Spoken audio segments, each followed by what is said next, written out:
Hello, and welcome to Mechanical Grip, your source of automotive knowledge and entertainment. Today, we're here to talk about the 80s, the era of neon, Walkmans, and the return of power to America. After suffering through the 1970s, the idea of American muscle cars made the first steps towards a return in the 80s. These cars looked better and had more power, but that was not the end. They were also better built, felt more modern, and had more technology. This unique moment in time gave us razor-sharp lines and turbo engines, and more than a few iconic cars that Generation X lusts after even today. So let's have a look at the 8 best 1980s American muscle and performance cars. First up, the Ford Mustang SVO. The third-generation Ford Mustang arrived in 1979 as a sleeker, lighter, and more aerodynamic car. The Fox body Mustang was sleeker, more modern, and aerodynamic. To give the Mustang some edge, Ford's Special Vehicle Operations Department introduced the Mustang SVO in 1984. It featured a 2.3-liter turbocharged four-cylinder with 175 horsepower. Though that doesn't sound like much, it was quite the power output for a small engine, and as a light car, the SVO was pretty hot back in the days. With four-wheel disc brakes, stiffer suspension, and sharper steering, the little Mustang was quite capable. But the best came in 1985, when SVO upped the power to 205 horses. Second, the Dodge Omni GLH GLHS. While Europe fully embraced the hot hatch class by the 80s, American manufacturers seemed quite uninterested, giving the Golf GTI an empty playground on the market. All that changed when Carroll Shelby teamed up with Dodge and introduced his version of the compact Omni model. Shelby took the 2.2-liter four-banger and added a turbocharger to produce a total output of 175 horsepower and 0 to 60 time of less than 7 seconds. Quite impressive and competitive for the day. No wonder the GLH badge stood for Goes Like Hell. Later on, Shelby and Dodge produced a very rare improved version called GLHS, which stood for Goes Like Hell Some More. Number 3. Buick GNX. Back in 1982, Buick started experimenting with turbocharging its line of standard V6 engines. The results were satisfying, and Buick engineers got the permission to go further. Soon, there was a Buick Grand National with 175 horses, which wasn't impressive, but later, in 1987, came the ultimate version called GNX, or Grand National Experimental. It featured the same 3.8-liter turbocharged V6 with 275 horsepower and 0 to 60 time of 4.7 seconds. At that time, Buick GNX was the fastest accelerating production model in the world. At $29,000, it wasn't cheap either, but there's a widespread legend about the owners who paid the lease on these cars just by street racing them for money.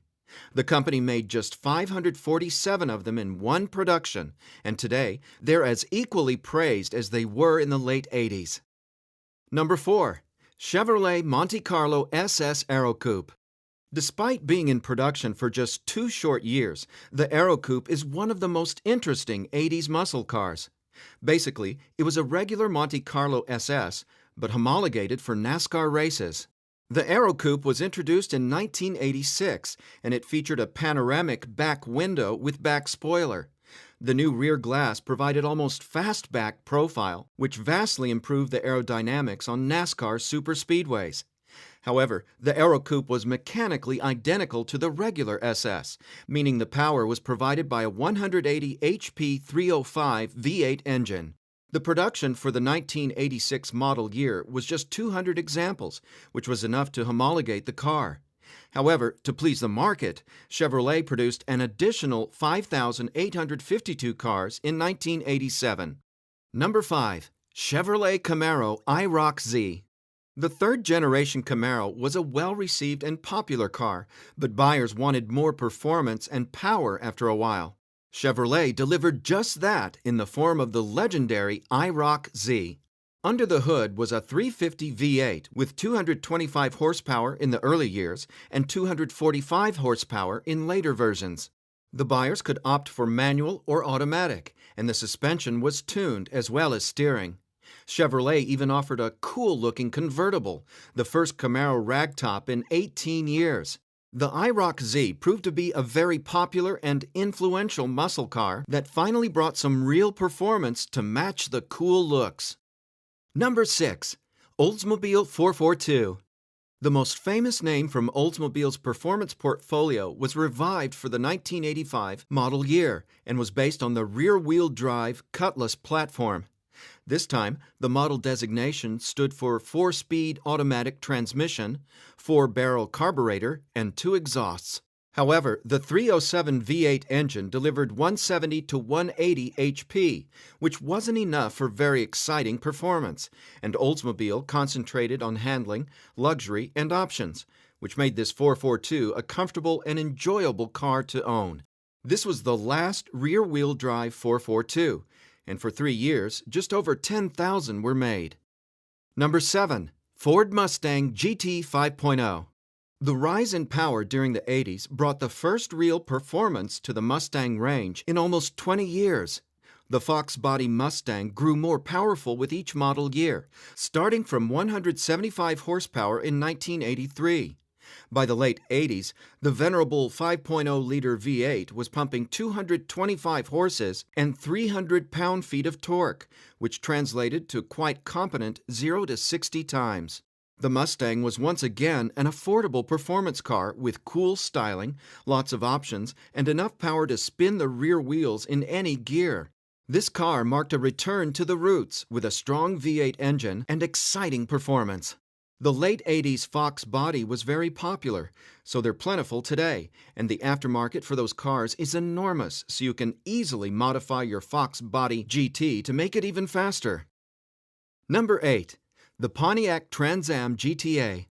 Trans Am was the best version of the third-generation Pontiac's F-body. It was introduced in 1987 and was the top-of-the-range Firebird. The package was available until the 1992 model year and was produced in relatively limited numbers. The secret weapons of the GTA were its engine and WS6 handling package. The engine was the 350 V8 with 210 horsepower, or up to 245 horses in later versions. The rumor was that the engine was the same as in the Corvette, since it used the same TPI fuel injection system and displacement. Sadly, that wasn't true. Corvette used aluminum heads, while Pontiac used iron cast ones. However, the power and performance were still pretty similar. We hope you enjoyed our choice of the best Radwood-approved muscle cars from the neon years. For more Gearhead videos in the future, please like, share, and subscribe to our channel.